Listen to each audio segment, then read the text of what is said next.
in the state.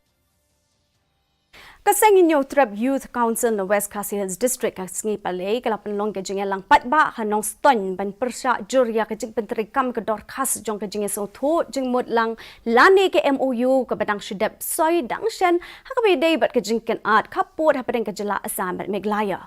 Dakis pangut ki dukot ke Seng HYC rengkat pat kinong song snong jong ki jaka Khappud ke malang kona pat atia bari ke lapan long ke jing ya pat ba ban Pyrshah jur ya ke ni da ke besedang na SBI nong ston hado new nong ston ha ke ju ke porpan ha ke dei bat ke ni usimbut menteri rang ba ke jela uba preston tin song laong ba ke sorkar jela kan ya bet chakmat bat ke benta ke ba ar jong ke jing kren ban pen bet no ke jing yakin art Khappud dak ka bakubor ru badon kat tu kat ningut ki breu ki blai ki Pyrshah ke ni ke MOU ulo ong ru pat ba khambon ki kwa pan ye pen bet no kham kloi ya ke ni ka kam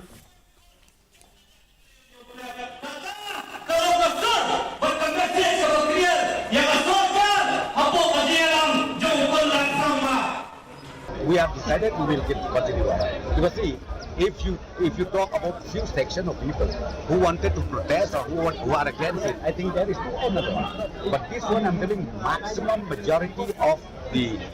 Meghalaya people, they wanted to see that solution is